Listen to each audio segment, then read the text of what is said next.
On May 15, 1989, George Knapp interviewed an anonymous man who made extraordinary claims about UFOs and anti-gravity technology. Bob Lazar, who hid his identity under the pseudonym Dennis, claimed that the United States military was conducting covert research on alien technology in the Nevada desert, close to a base now commonly referred to as Area 51. Lazar's claim seemed to be true after a 2020 New York story, No Longer in Shadows, Pentagon's UFO unit will make some findings public, that included some information about how astrophysicist and the Pentagon contractor Eric Davis gave a classified briefing to government officials in March 2020 about retrieved, off-world vehicles not made on this Earth. In an interview with Las Vegas investigative writer George Knapp in 1989, Lazar claimed unbelievable things about Area 51 that catapulted the topic into the public consciousness. Lazar said he had reverse-engineered alien flying saucers at a top-secret military station called S4, near Papoose Lake. His claims sounded like science fiction, but in 30 years, everything he said in his interviews seems to become quite realistic. George Knapp stated in an interview with KNPR's State of Nevada that he was unable to verify some of the information that Lazar provided to him. For example, he asserted that Lazar studied at MIT. However, Knapp checked with the institution, and it does not have any records of Lazar there. In addition, Lazar stated that he held a position at Los Alamos National Lab. When Knapp inquired about Lazar's employment at the lab, Los Alamos responded that Lazar did not hold a position there. On the other hand, Lazar showed Knapp and a photojournalist around the National Lab after taking them there himself. Knapp reported that everyone, including the security guard at the front gate and other scientists, greeted him as if he was a familiar face there.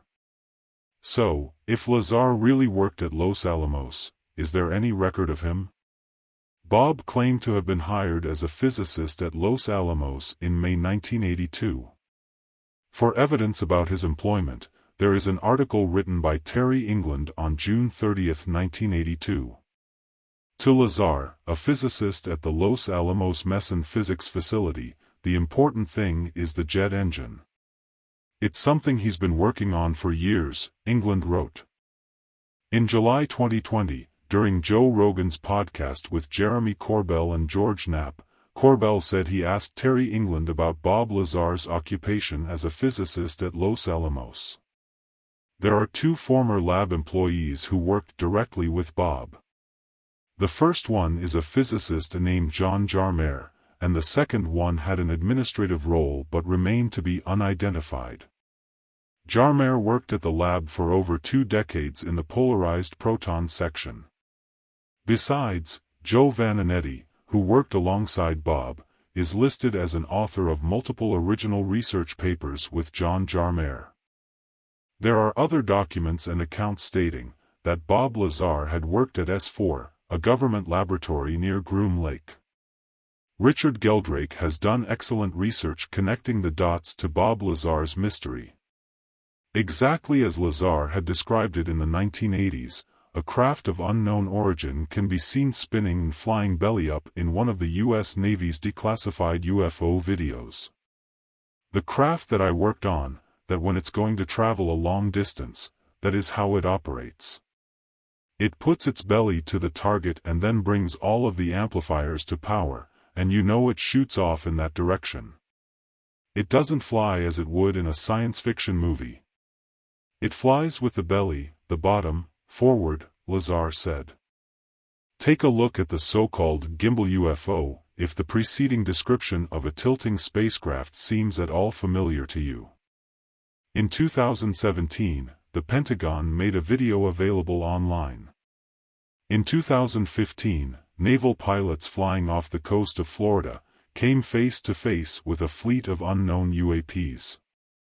Since then, they have had scores of further encounters of a similar nature. In the gimbal video, there's a mechanistic turn against the wind without deceleration, and so we have a craft without rotors, without heat signatures, without plumes, without tail fins, and certainly no tail number, moving in a way that is counterintuitive to our aeronautics, filmmaker Jeremy Corbell said. When Bob saw it, he said it has to be a gravity-propelled craft. It does mimic the propulsion system Bob Lazar described. When Lazar began discussing the possibility of using element 115 as a power source for anti-gravitational propulsion, the element was not even included on the periodic table. Now it is. It does not seem like much of a coincidence. Lazar further explained in his interviews that bombarding element 115 with protons leads to it creating element 116, which immediately decays and produces antimatter. The antimatter collides with normal particles, creating a massive energy burst, which can be used for propulsion. It is quite likely element 115 could also be the famed exotic matter that is needed to create traversable wormholes that physicists such as Drs. Kip Thorne and Carl Sagan have speculated and were the subject of a recently leaked Defense Intelligence reference document titled, Traversable Wormholes, Stargates, and Negative Energy. So, do you think Bob is telling the truth? Please leave a comment below this video.